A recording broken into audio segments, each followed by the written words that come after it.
rasuulku sallallahu alayhi wasallam wuxuu ku yiri saxaabiga lix arrimood oo qiyaamaha ka soo horeeya tirso geeridayda dabeedna baytul maqdis oo la qabsado dabeedna laba geeriyood oo idinku dhaca oo sida adhiga marka waxa weeyaan xanuunku galo uu tarab uu marka ugu madho tarab ugu marataan dabeetana baa nabigu yiri maalka ayaa la idin furi doonaa ilaa nin idinka kamid ah 100 diinaar inta loo dhiibo walibana haddana uu ka cadhoonayo in lagu yareeyay oo waxa weeyaan markaa tirsanayo oo saluugi doono kadib fitna iman doonta baa rasuulku yiri guri kasta oo guryaha carbeed kamid ah gelaysa baa nabigu alayhi salaatu wasalaam waxa dabeedna iman doonta baa rasuulku yiri heshiis idin dhaxmari doona idinka iyo nimanka indhaha buluuga ah ee reer Rum Yurubiyaanka dabeedna way jabin doonaan ballanta iyo heshiiska waxay idinku soo weerari doonaan 80 calan iyagoo sita calan walbana hoostiisa ay ku urursan yihiin 12,000 oo askari 80 calan oo midkiiba 12,000 oo askari ay sitaan culimada islaamku waxay tilmaameen rahimahumullah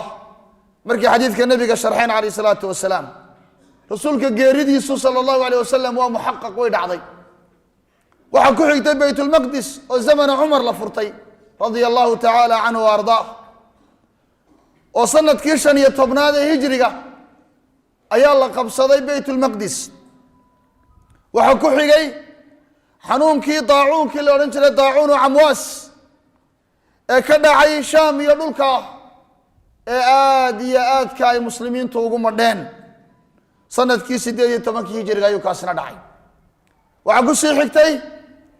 Umar ibn Khattab markuu geeriyooday radiyallahu anhu ee Uthman talada qabtay ilaahay muslimiinta wuxuu u furay dhulal badan khasnado badanna way u dhaceen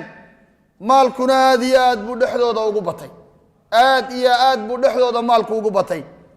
markaas waxay noqdeen agniya arinta u dambaysa yaani waxa weeye shanaad ee nabigu sheegay waa fitna dhici doonta oo guri wal oo carabi leedahay ba gali doona waa fitnadii markii Uthman la dilay radiyallahu anhu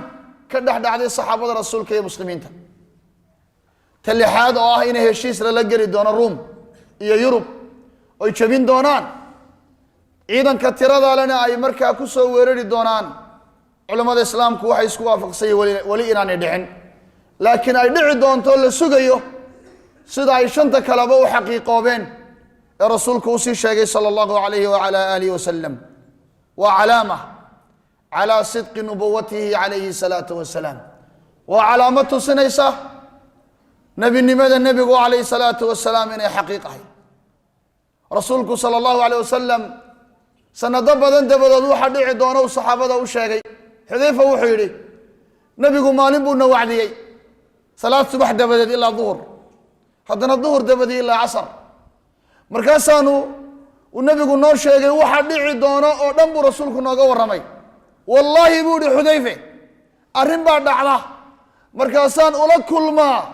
sidii oo nabi maxamed imika sheegay oo kale alayhi salaatu wasalaam yaani wax cusub iguma noqoto aniga maxaa yeelay nabiga noo sii sheegay sallallahu alayhi wa sallam waxay tusinaysaa mucjizo kamid ah mucjizaadka rasuulka alayhi salaatu wasalaam